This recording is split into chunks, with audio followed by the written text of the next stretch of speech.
Buenas tardes con todas y todos. Vamos a dar inicio al tercer módulo del taller Biohuerto Familiar para el Buen Vivir, que estará a cargo de la ingeniera Nelly Espinal Rojas. El tema de hoy será producción de hortalizas y plantas ornamentales. Asimismo, los invitamos al nuevo taller de alimentación y nutrición saludable que se estará dando los días 2, 9, 23 y 30 de septiembre.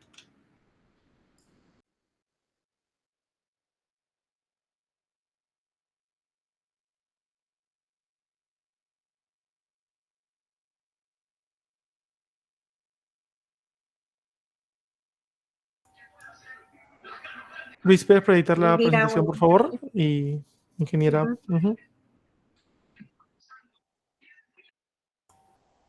Buenas tardes. Buenas. Hola, ¿me escuchan? Sí, se escucha. Buenas tardes. Sí, se escucha bien. Correcto. Bueno, Lita, te escuchamos. Muy buenas tardes. ¿Qué tal? Un gusto a todos saludarlos. Gracias, César. Soy la especialista de la Dirección General de Desarrollo Agrícola y Agroecología. Nuevamente reciban el cordial saludo de nuestro director general, del ingeniero Augusto Aponte Martínez. Bueno, ya estamos en nuestro tercer módulo, después de unos 2 talleres o 2 módulos anteriores que hemos podido hacer todo un análisis general de todo lo que implica, ¿no?, el tema de las plantas a nivel de biohuerto principalmente. Entonces, en este tercer módulo, el tema a tratar es justamente ya la parte productiva, la parte de manejo de lo que vendría a ser la producción de hortalizas y plantas ornamentales, que es un rubro más que debemos implementar en el tema de lo que son biohuertos. Siguiente, por favor. Muy bien. Primer punto a tratar, vamos a hablar sobre los requerimientos que se necesita para producir. Tenemos el tema del sustrato, el agua, los nutrientes y el clima. Son los principales 4 requerimientos o requisitos que deben considerar. Siguiente. En cuanto al sustrato, cuando hablamos del sustrato, estamos hablando de la tierra, que bien es un sustrato compuesto por una mezcla, principalmente de tierra de chacra, arena y materia orgánica. Esta materia orgánica puede ser el famoso compost, que es un abono orgánico, el humo de lombriz de igual manera. Luego, la proporción de estos elementos depende mucho o varía de acuerdo a la especie que se va a sembrar. Hay algunas que necesitan más que otras. Entonces, conociéndolas como hemos analizado en las sesiones anteriores, sabemos que hay plantas de sol como plantas de sombra. Todas esas condiciones te va a regular qué proporción de estos elementos debemos hacer cuando hagamos la mezcla de este sustrato. ¿Ok? Siguiente. Siguiente punto a considerar es el agua. El agua se debe proporcionar o utilizar a las plantas según la necesidad. Es decir, debemos considerar bueno, primero, si está en sombra o en sol, ya sabemos la necesidad de la frecuencia, por ejemplo, ¿no? Todo ello considerar para evitar justamente el exceso y evitar los encharcamientos o problemas futuros, principalmente en pudriciones. Al momento de regar es importante considerar dos aspectos. El medio ambiente donde está este biohuerto o esta planta sembrada y las horas de riego. Siempre se debe evitar hacer en horas donde hay mucha radiación solar o cuando hay altas temperaturas, que mayormente en nuestras condiciones pues está en el rango de 10 a 4 de la tarde. Ese es el rango de mayor radiación, ¿verdad? Entonces, considerar esas horas o evitar regarlas dentro de esas horas, ¿no? Siguiente, por favor. Los nutrientes.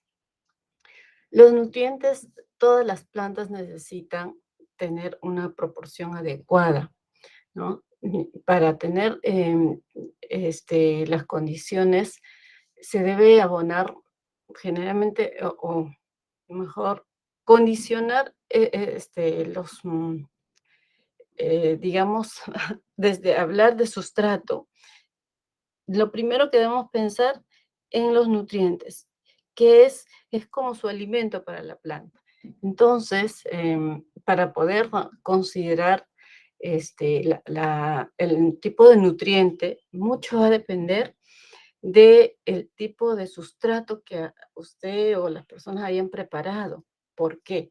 Em, por ejemplo, un síntoma muy, muy usual que podemos observar es amarillamiento en las plantas.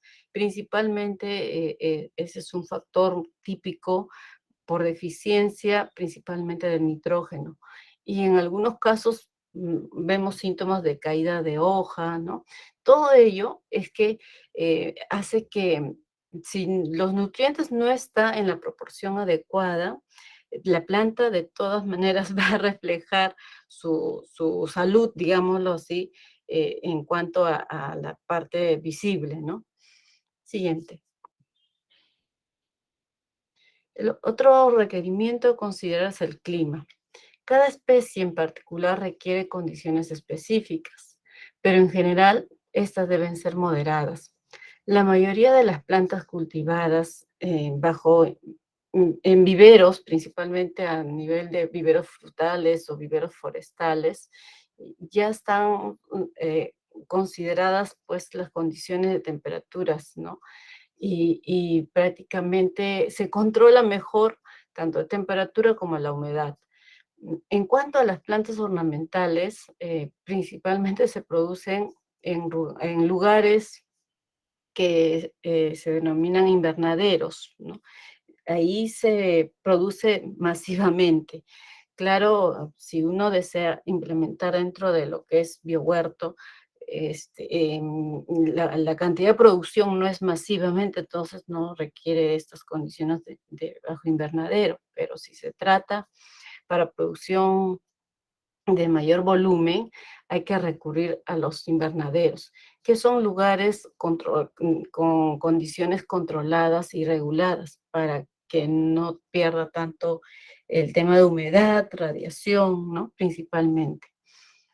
Muy bien. Siguiente punto, por favor. Ahora vamos a entrar al aspecto productivo. Vamos a ver la propagación de las plantas. Principalmente sabemos que se da a través de dos vías, ¿no? Existe la propagación sexual como la propagación asexual.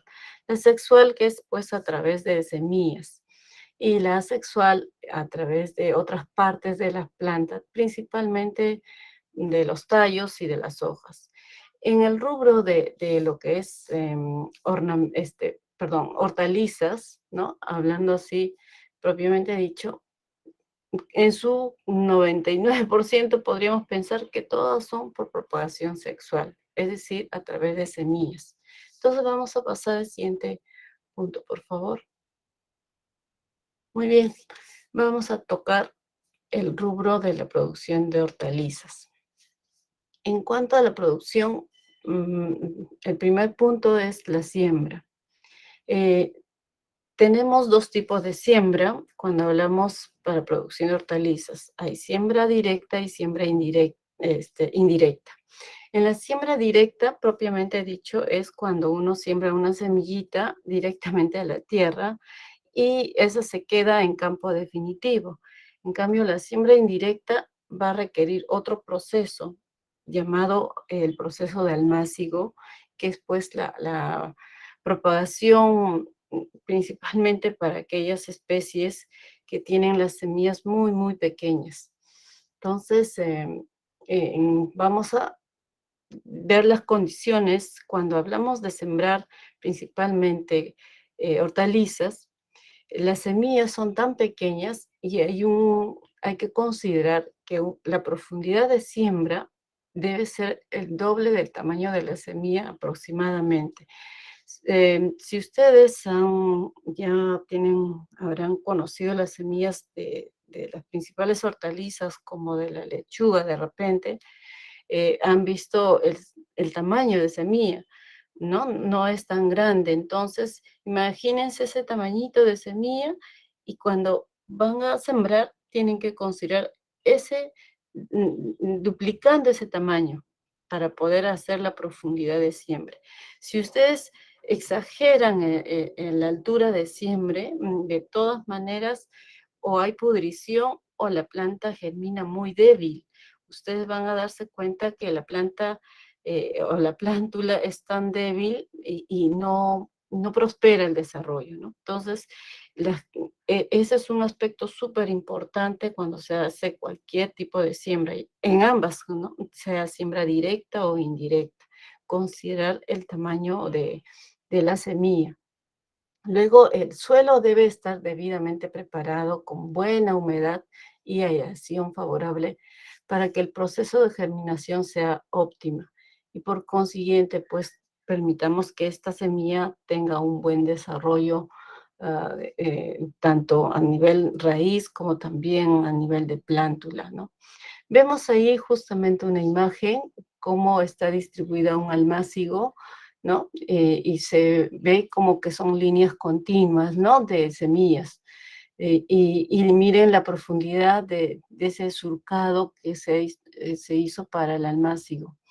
En el siguiente dibujo se está observando justamente ya unas semillas germinadas, que si bien es cierto, si ustedes ya las conocen, por ejemplo, pueden ustedes tranquilamente definir si ahí están ustedes observando si son hojas verdaderas o los famosos cotiledones. Esos dos aspectos es importante conocerlas cuando tratamos de hacer almácigos, porque muchas veces, sobre todo en los alumnos, tienen que aprender a diferenciar y reconocer, ¿no? El proceso de germinación. Y, y, este, y ahí van conociendo todo el proceso de la planta. Muy bien. Siguiente punto, por favor. Ok.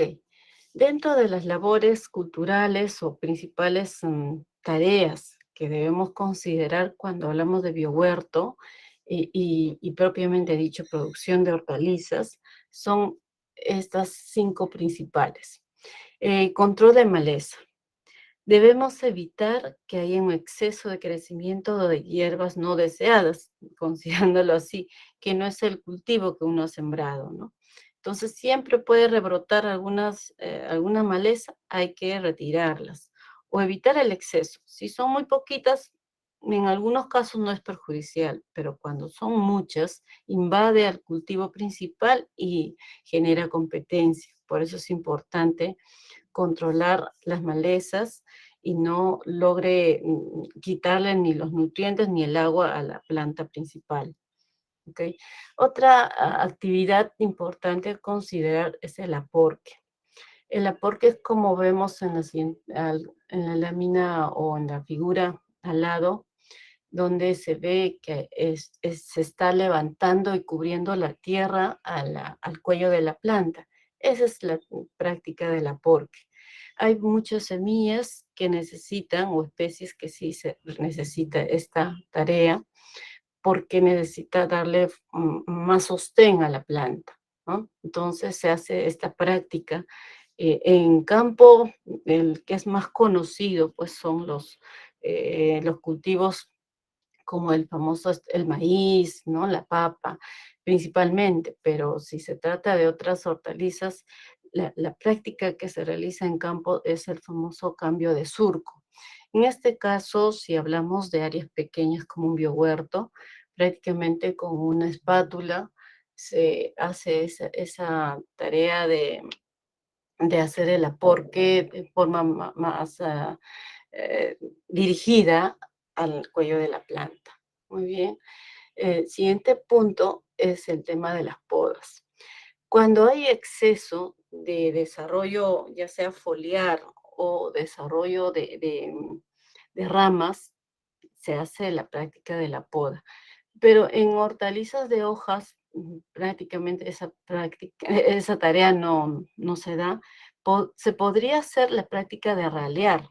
Ralear es quitar un poquito cuando hay demasiado número de plantas, ¿no? O han sembrado muy continuo. Entonces, para obtener una buena conformación de una planta o una linda, suculenta lechuga, por decir, si son dos juntas, esas dos juntas compiten. Entonces, para evitar eso, hay que quitar una de ellas y obtener una sola lechuga bien conformada. Entonces, esa práctica se debe hacer cuando se trabaja, pues, los biohuertos, ¿no? Es importante cuando se hace ese trasplante, por ejemplo, considerar ese distanciamiento, que son, pues, aspectos un poco más también varía qué tipo de hortaliza estamos sembrando, ¿no? Si es de hoja, de raíz, ¿no? Entonces, todo eso también te define el distanciamiento y el número de plantas que deben ir. Muy bien. Siguiente punto que hace un momento hablaba del agua es el riego. Efectivamente, considerar las horas de riego. Pero si tenemos bajo invernadero, ok, las condiciones son controladas y te dan más facilidad para disponer de determinadas o distintas horas del día, programarlas, ¿no? Pero si uno tiene a campo abierto el invernadero, el biohuerto, perdón, considerar a primeras horas el riego o en las tardes, ¿no? Siguiente punto, que es creo que uno de los principales y que muchas veces a todos nos preocupa cada que vemos ahí, ya sea la planta llena de plagas o enferma. Entonces, ese aspecto de control de las plagas, aquí es sumamente importante que en un biohuerto practiquemos el manejo integrado, totalmente. Y como les había comentado en las sesiones anteriores, considerar el sustrato adecuado, balancear los nutrientes y el lugar, la planta, la variedad adecuada, ¿no? Todo influye para que realmente no haya tanta presencia de plagas, por ejemplo. Eso es uno. El otro tomar en cuenta es diferenciar cuál es plaga. Si ustedes ven ahí en la lámina, van a ver ahí la famosa mariquita, ¿no? Entonces, los niños tienen que aprender a reconocerlas, cuál es plaga y cuál es el insecto benéfico. Entonces, las mariquitas son pues los controladores biológicos que llegan a los jardines también. Entonces, que el alumno lo reconozca es sumamente importante. Esta es la más común, pero dentro de los controladores biológicos tenemos muchos más. Hay otras que son las avispitas, las crisopas, son otros insectos más finitos, ¿no? Y se puede hacer toda una relación de todos estos grupos de insectos benéficos, por ejemplo, y que el alumno reconozca estas que no son plagas, sino son amigables, son los que nos va a ayudar a evitar que aparezcan muchas plagas en nuestro biohuerto.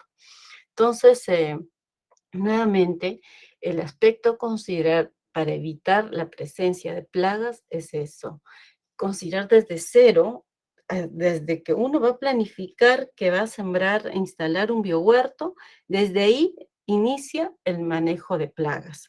No cuando ya tengamos la plaga encima, donde, uy, ahí nos preocupamos porque vemos ahí la plaga. No debería ser en ese momento, sino a inicios, al momento de planificar. Como les dije, hay que prevenir y poner las medidas preventivas sumamente importantes. Considerar las trampas, por ejemplo, las trampas amarillas, las trampas de luz, actividades y tareas que va a ayudar que haya presencia de plagas y que invada de manera agresiva a los cultivos que se encuentran en el biohuerto, ¿no? Muy bien. Siguiente punto, por favor.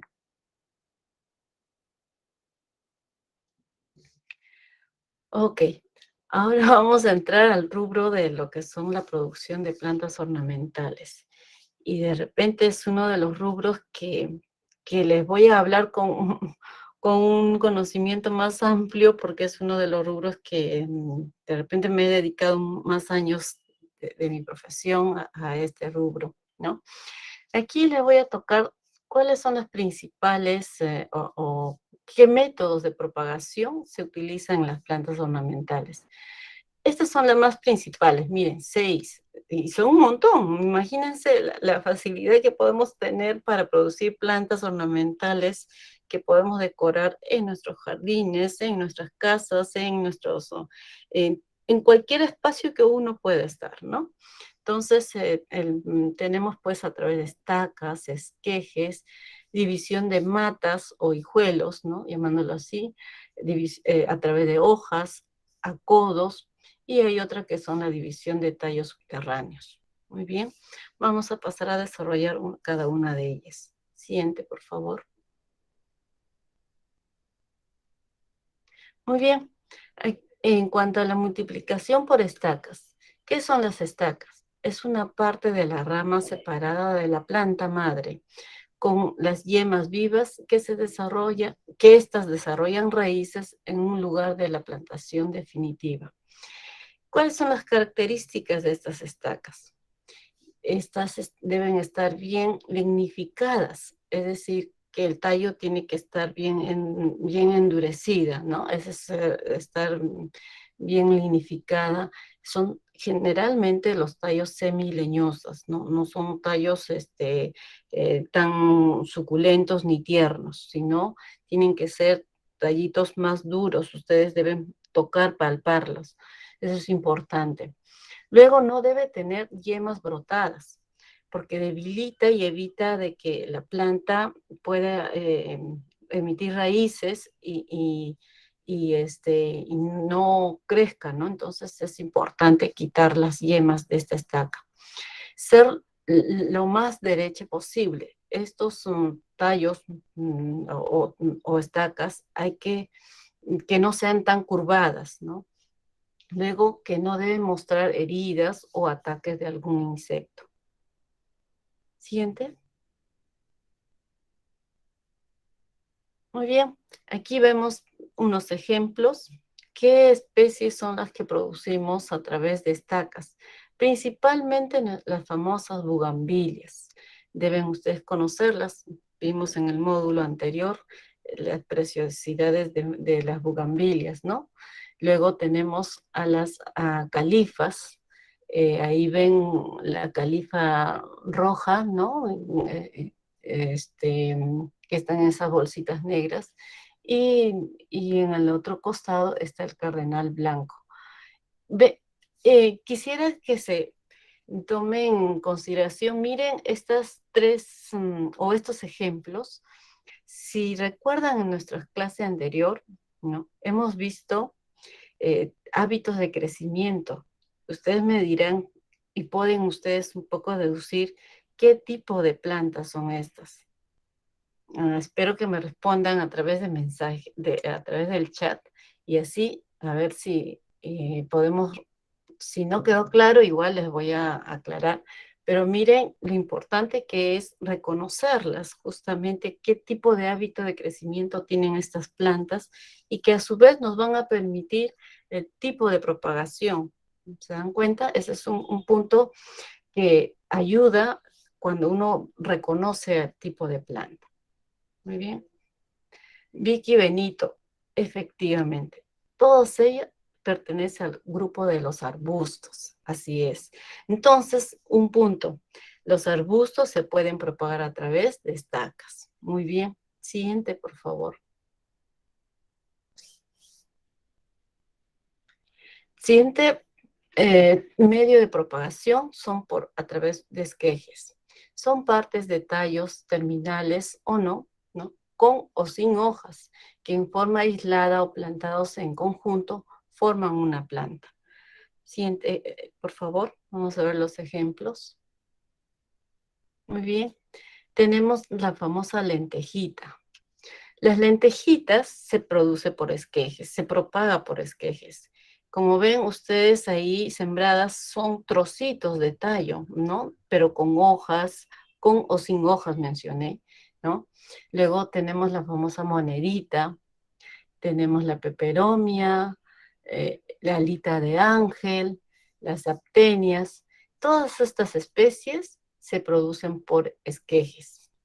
Ok, a ver, aquí, ¿qué tipo de grupo de plantas estamos observando? ¿Qué tipo de hábito de crecimiento?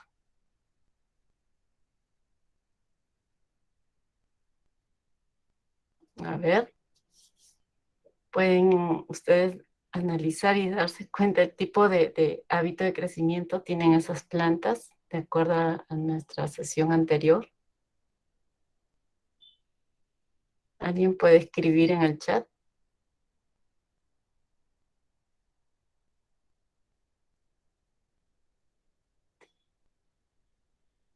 Vicky, Benito. Muy bien, hierbas. Y hay uno que no es hierba, pero en su mayoría son hierbas, efectivamente.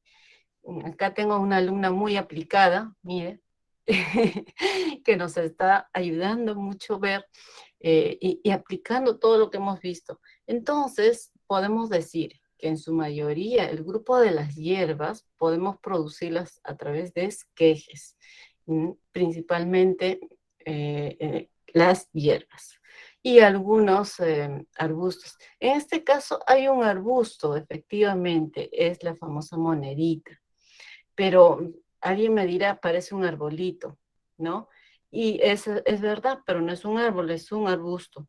Si ustedes la reconocen en vivo, en directo a la planta, dijimos que es un arbusto, ¿no? Son aquellas que tienen bastantes ramificaciones, ¿verdad? No tienen un tronco definido. Bueno, esta está con un tronco definido porque se le ha dado el manejo de la poda, ¿no? Pero principalmente es pues a través de esquejes la propagación. Muy bien, siguiente, por favor.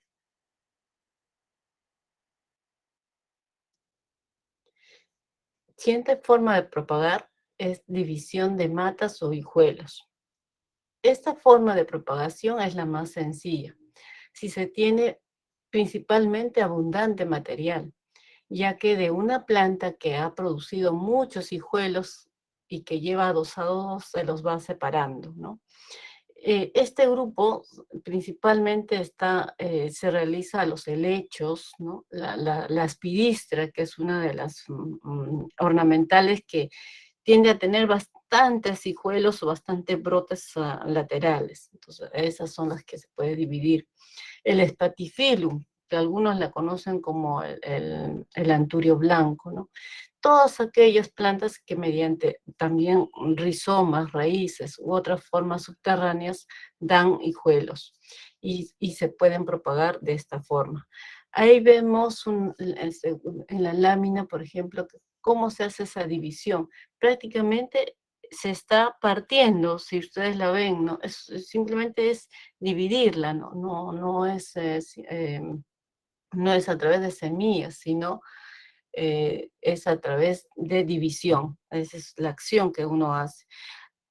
Pueden utilizar en algunos casos alguna lampita para ayudar a retirar, a remover un poco la tierra, por ejemplo, pero en su mayoría manualmente se debe hacer esta práctica, porque si usted lo hace de alguna forma más con alguna pala o algún tijera, ¿no? Daña muchas raíces. Entonces, es preferible realizarlo de manera manual y un poco removiendo un poco la tierra. Muy bien. Siguiente.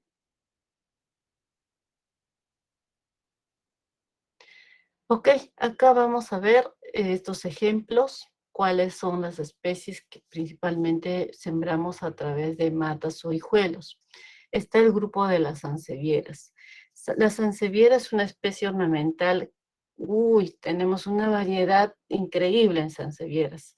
Las más comerciales son 3 variedades, ¿no? La variegada, la verde, y hay una que es bien alargada, tiende a crecer y hasta la denominan lengua de suegra porque tiene ese, no sé, mal denominado, ¿no? Pero así la llaman. Y ustedes van a ver, esta sansevieria es bien alargada, entonces, pero súper decorativa, es una planta muy noble y, y tiende a dar muchos hijuelos, entonces fácilmente uno puede dividirlas. Luego tenemos los roeos, otra planta de sol, linda, hermosa, fácil de cultivarla, dividiéndola también, y generalmente la siembran para, por ejemplo, para hacer macizos o cubrir suelos. Alguien levantó la manito, ¿sí? Pudiera participar, no hay problema. Que o alguna consulta quiere mencionar. Finalizando, ¿les parece? Para darnos tiempo y toquemos todos los puntos y podemos regresar mejor, por favor.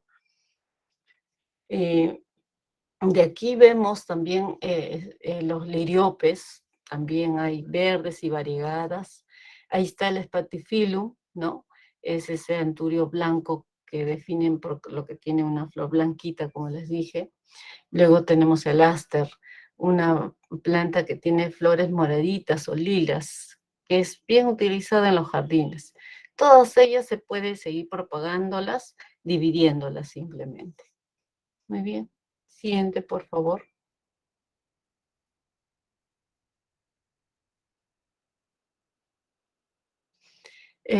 Siguiente punto es lo que es multiplicación por acodos. El acodo es una técnica que consiste en poner en contacto con la tierra la rama de la planta, ¿no? Y esas van a originar raíces.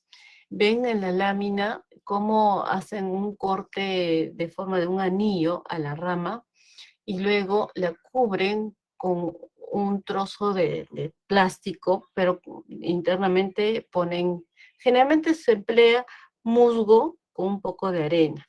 El musgo cumple la función de retener humedad y la arena un poco de dar soltura, ¿no? a este sustrato. Y esas condiciones son las que propician para el desarrollo de raíces. Y como ven en la última flechita, ven cómo ya emergió las raíces del mismo tronco o de la misma ramita. Entonces, cuando ya uno observa al acodo, a este bulto, ¿no? Llamándolo así, ustedes van a observar llena de raíces. Es el momento de dar el corte. Y simplemente se le da el corte a la rama que utilizó para poder eh, propagar, ¿no? Siguiente, vamos a ver los ejemplos en qué especies ornamentales se practica mucho el acodo. Principalmente en los famosos croto. En todas las variedades de croto, como vimos en nuestra clase anterior, algunos colores y variedades que tenemos, pues, eh, miren, ahí en la lámina, el croton está justamente con el acodo en proceso de enraizamiento. Como ven, simplemente se ha cubierto con bolsa plástica transparente, ojo, transparente, porque ayuda a que ingrese la luz, ¿no? Y está con su sustrato, que le dije con musgo y un poco de arena, y amarrados en los extremos.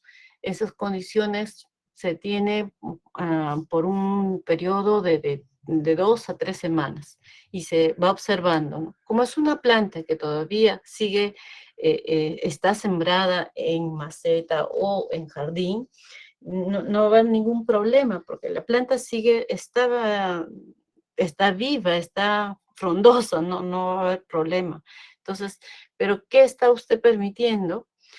Retirar nuevas plantas de una planta madre, llamándolo así.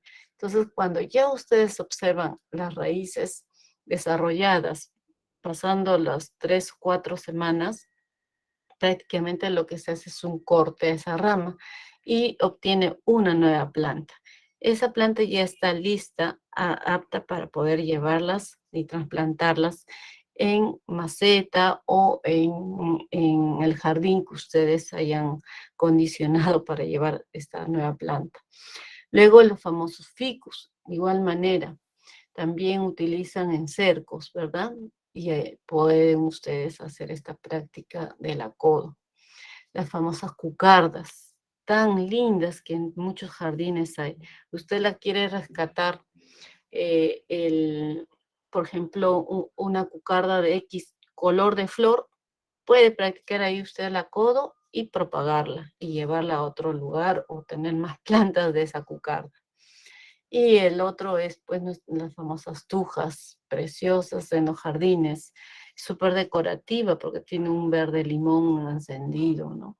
Entonces, de igual manera, pueden ustedes hacer esta práctica del acodo y seguir propagándolas y llevarlas a otras zonas. Muy bien. Siguiente, por favor. Sí, vamos a pasar a las preguntas y ahí les voy a absorber todas las dudas. Entonces, les he hecho un resumen de los principales métodos de propagación y lo que quiero dejarles con este mensaje es pues que las flores nos van siempre a inspirar emociones. Recordemos pues de que es tan importante tener plantas a nuestro medio. Entonces, les quiero dejar justamente con este mensaje de que por favor a consumir flores, es decir, comprar o regalar flores. Muy bien. Entonces vamos a pasar a las preguntas. Señor Wilber levantó la manito. Si le pudieran acceder su micro, por favor. Sí, señor Wilder, active su micrófono.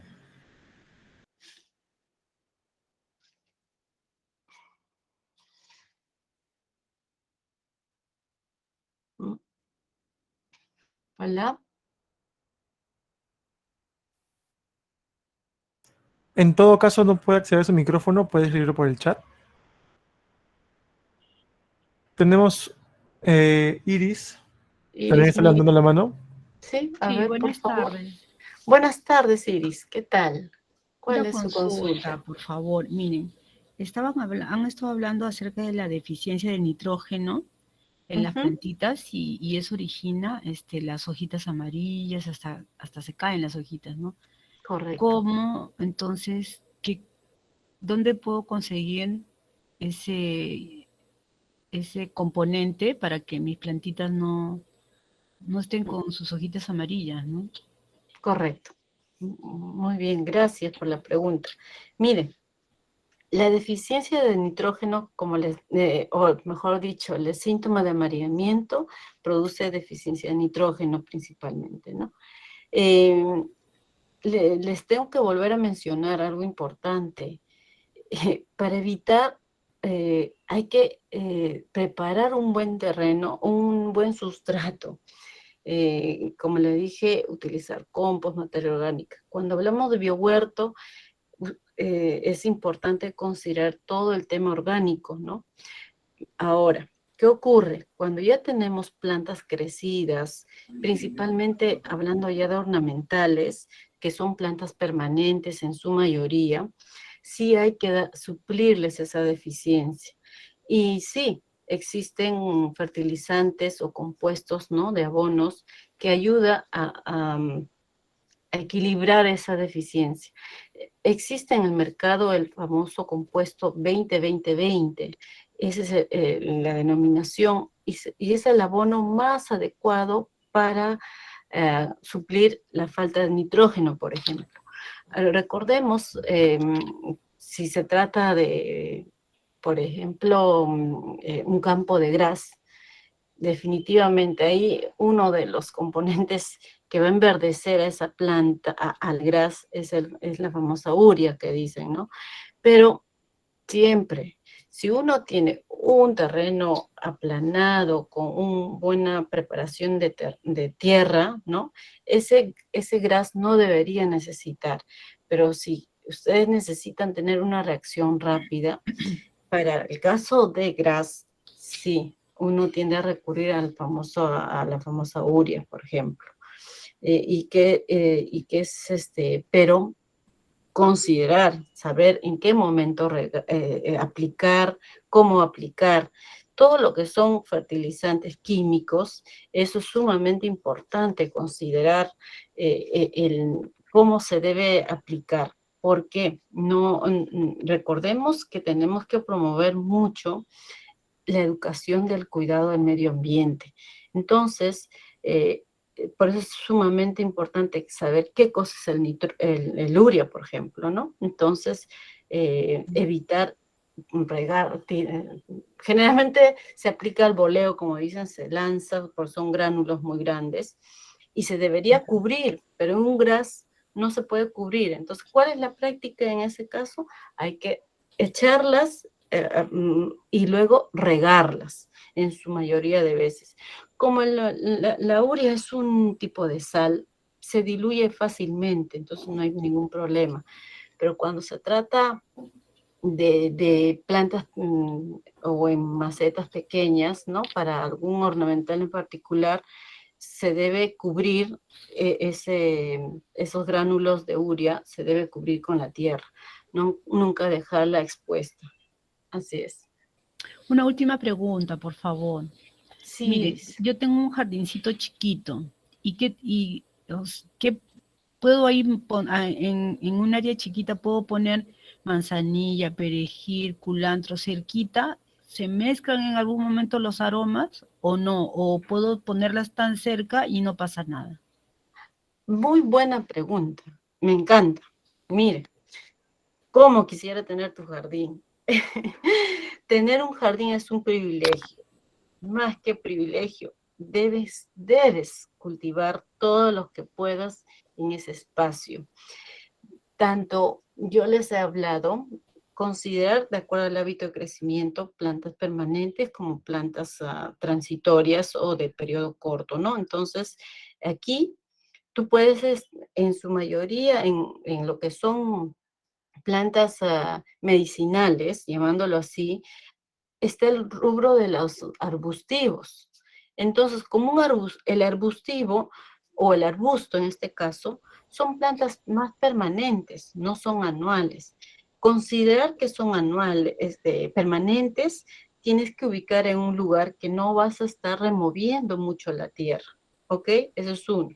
Sí puedes cultivar cualquier aromática junto, no hay ningún problema.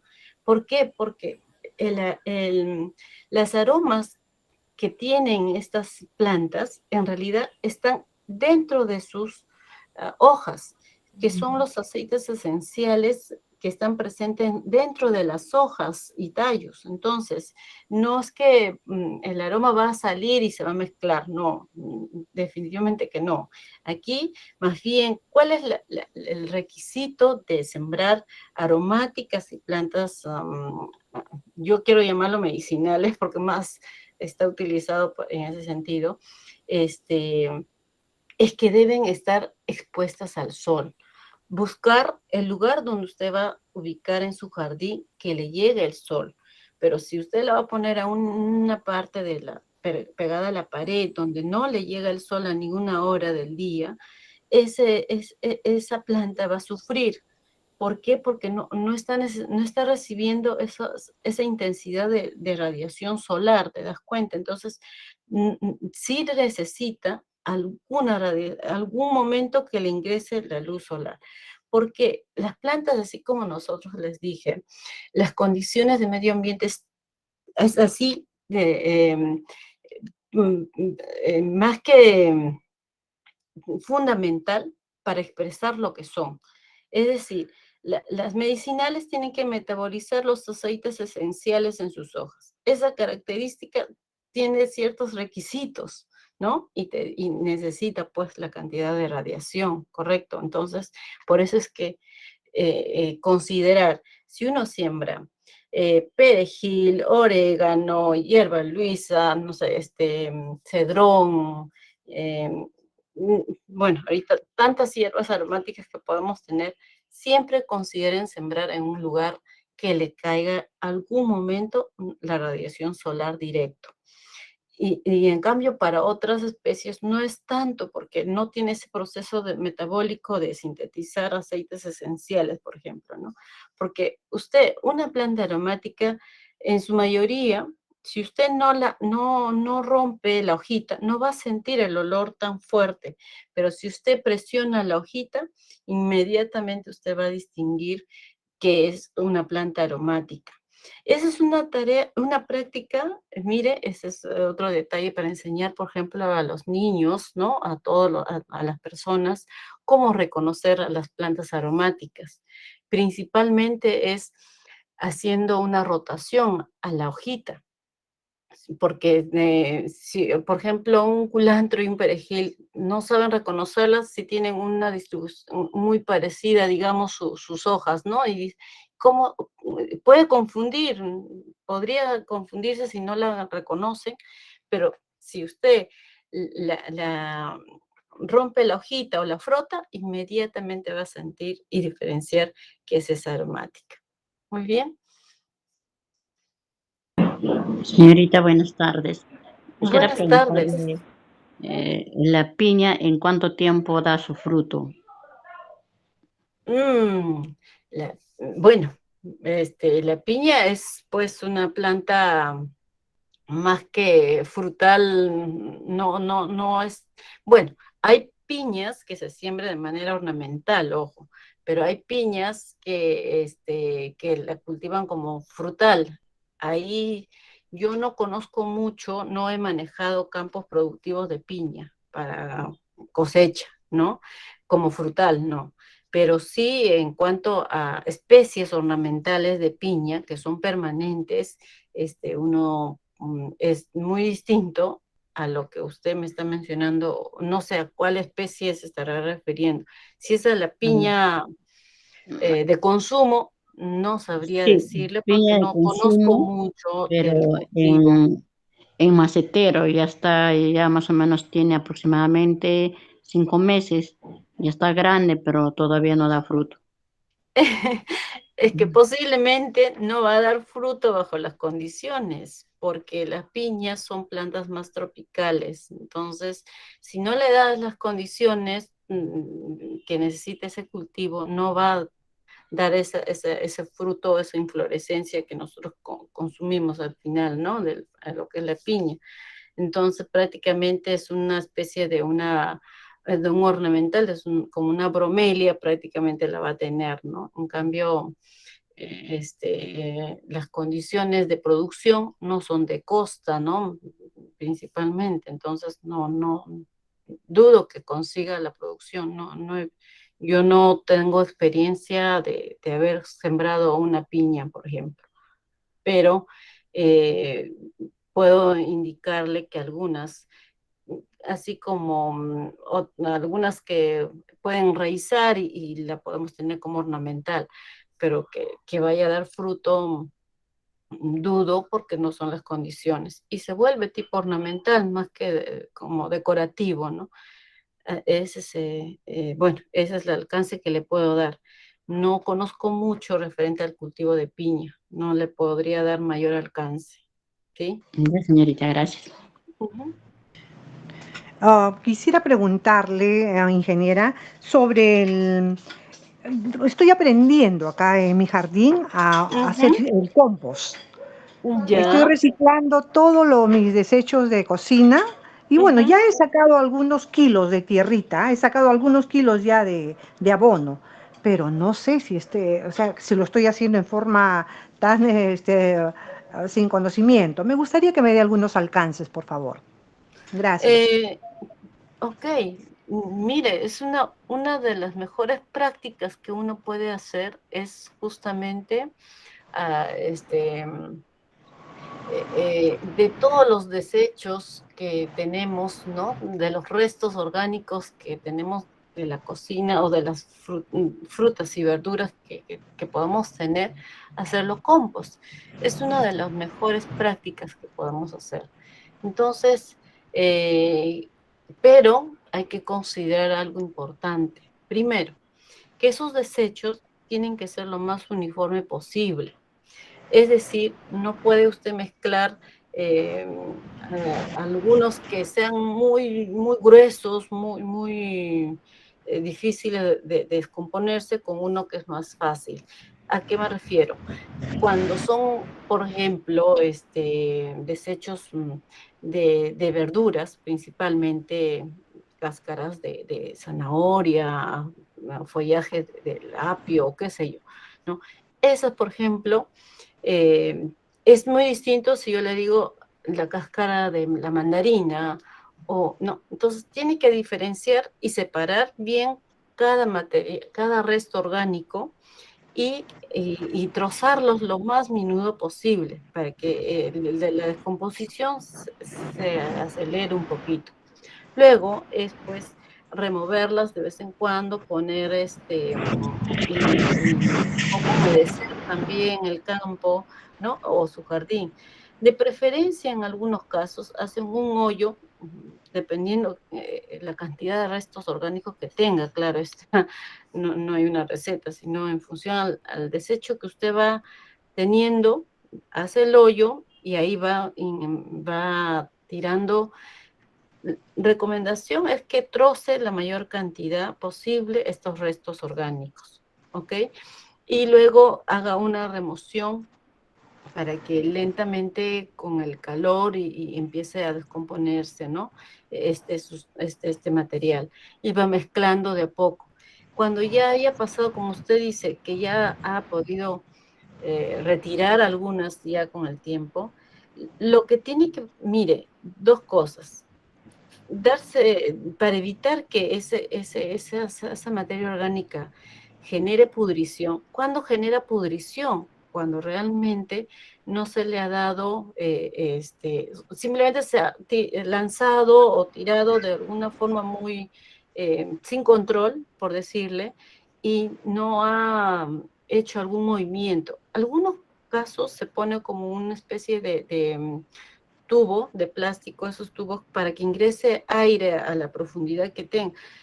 Eso se hace siempre y cuando, como le digo, si un hoyo es muy profundo, pero si no es tan profundo, no es necesario. Simplemente con una simple remoción a los 5 días que usted haya tirado el desecho, eso es una práctica usual, ¿no?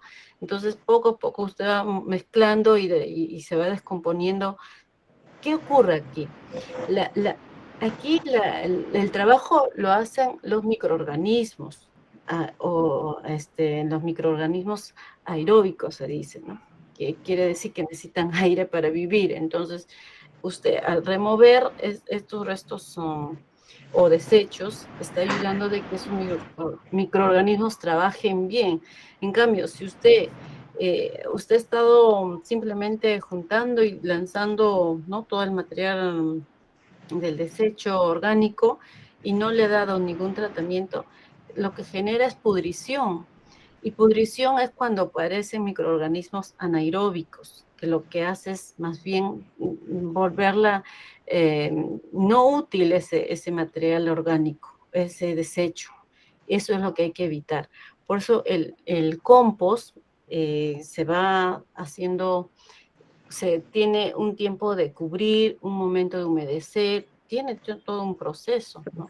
Implica otro taller en realidad porque hay que hacer todo un tema todo el proceso de este trabajo es un poco extenso. Sí, me parece Pero, que sí, otro taller es importante, ¿ah? Hay que sí, seguirlo. Sí, pero en este caso, pues, les estoy dando algunos alcances sí. prácticos que deben Ujú. considerar para que tengan éxito con las prácticas, con esas pequeñas prácticas que es muy buenas y son las mejores. Cuando Sí, uno tiene un jardín, siéntanse más que privilegiados. Eso sí, así no es. quiere decir de que algunas personas lo pueden hacer en macetas, pero tienen que llevarlo a un lugar aireado o ventilado. No pueden tenerlo dentro de la casa, sino tiene que estar en un lugar más expuesto. Ese es otro punto a considerar, ¿no? Así es. Bueno, Buenas tardes. sí, buenas Aló. tardes. Buenas tardes, ingeniera. Disculpe.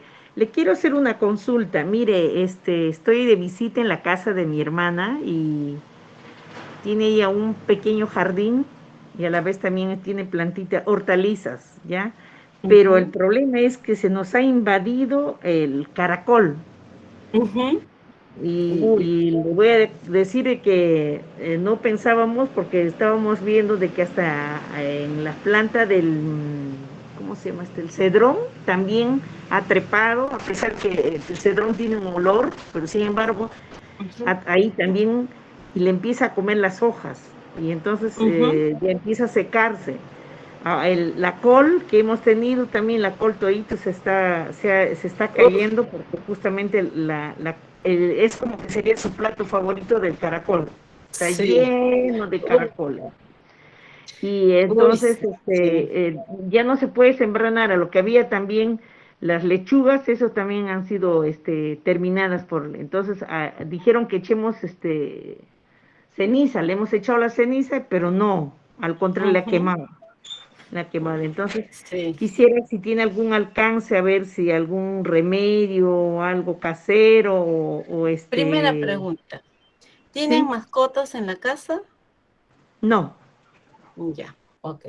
Mire, el famoso caracol. Uy, es una de las, hasta diría, mascotas en el jardín. Oye, es algo que no... Y en la noche parece es más. inevitable que aparezca un caracol, así es. ¿Por qué? Sí. Porque realmente lo hemos pasado de lugar en lugar. Ahora, ¿qué pasa? Hay un tema, el caracol es uno se podría decir, plagas, ¿no? Invasores que realmente no es tan fácil de combatirlas, porque ustedes saben que tiene un caparazón, o sea, son tan, se puede decir, tan astutas, ¿no? Que nada lo que usted puede aplicar le va a afectar porque se va dentro de su caparazón. Pero son noctuidos. ¿Qué quiere decir? Que salen en las noches. Salen en las noches a comer y a hacer su banquete con las plantas. Entonces, ¿qué deben hacer? Acá hay dos prácticas. Generalmente, una es pues el recojo manual, como se dice. Yo le digo así, tal cual. Ahora, ¿qué pasa? Hay varias medidas caseras que se puede hacer. Una de ellas, por ejemplo, es, y sí lo he comprobado, porque yo he tenido otro jardín que he estado produciendo lechugas y estas bandidas me invadían al campo. Entonces lo que hice, mire, lo que hice fue ponerles platitos con cerveza y efectivamente, ustedes vieran cómo el caracol rodean el plato de cerveza. ¿Qué será el olor que tiene el fermento de la cerveza que los atrae? ¿Ya? Esa es una forma práctica que funciona muy bien. Increíble, ¿no? Que hasta a los caracoles les gusta la cerveza. Increíble, pero así es. Así que puede usted hacer esa práctica, ¿no? Ahora, lo otro es que ustedes pueden hacer yo le pregunté si tiene mascota o no. No. ¿Por qué? Porque si usted está cultivando muchas especies y las quiere y no quiere que los caracoles le ganen, sí existen productos químicos o productos que no son tan nocivos para las personas. Es el famoso alizán. El alizán es un gránulo azulito, no sé si la conocen algunos, alizán, así con H-A-L-I-Z-A-N. Eso venden en cualquier, en las casas comerciales de pesticidas, pero es el químico más efectivo y igual, es un atrayente. Ese alisán se pone, podría usar cualquier tapita de X, en alguna tapita hasta de botella, ¿no? En esas tapitas simplemente le pone usted unos 5 granitos de alisán. ¿Qué pasa? El caracol igual, sí, es un atrayente. Simplemente va a rozar, ese roce que hace el caracol es letal para el caracol. y así. Y entonces usted no va, después de varios días, lo que va a hacer es retirar esas tapitas y la elimina, ¿no? La bota, entonces no hay ningún problema. Pero ¿qué pasa? A la lisán no se le debe humedecer ni echar agua. Eso es el cuidado principal que considerar, porque algunos sin querer al regar la mojan y ya no tiene ese efecto y dicen, no, pero yo he puesto lisán y no funcionó, porque no tomaron en cuenta ese aspecto. ¿Ok? Entonces, ese es eso es bueno siempre y cuando en su casa no tenga mascota, porque a veces las mascotas sí pueden lamer, imagínese el alisán, ¿no? No es tan nocivo, pero sí le puede purgar o hacer cualquier otro efecto, pero no es recomendable, pues, ¿no? Pero Muy amable, gracias. Sí está interesante. Lo voy a hacer y le voy a contar. Conmigo los minutos se nos pasan muy rápido. Bueno, ya estamos prácticamente terminando el taller. Les agradezco a todos sus preguntas. Hay una pregunta disculpe que te interrumpa, de Wilber, que preguntó hace un momento, pero creo que no tenía audio. Ya, ya, sí, ¿qué dice? A ver. A ver si lo encuentras. Déjeme abrir el mensaje un ratito. Ya, Wilber Montes. Solo se cosecharía en una bolsa, luego cerrar o amarrarla y dejar en un lugar donde no puedan salir y ahí se mueren. Será, me imagino, para el caracol. No, arriba continúa su pregunta, creo. Sí, de Wilber, arriba. ¿Pregunta? Ya más arriba. Sí. Si para un poco de apoyo las plantas a propagar por acodo aéreo, en este caso, ¿sería lo recomendable en verano solamente? En cualquier época del año lo puede hacer, porque como es una planta madre, la que está en tierra o en maceta, no hay ningún problema. Claro, lo que va a hacer que sea en verano o invierno, lo que va a permitir es que el proceso sea más rápido. Claro, en época de verano las condiciones son más adecuadas y se va a dar más rápido, ¿no? Pero yo las he hecho práctica en cualquier época del año. Lo importante es escoger que la planta madre, ¿no?, esté frondosa, vigorosa, ¿no? No va a propagar a una planta madre que está un poco débil, entonces no va a tener ese éxito.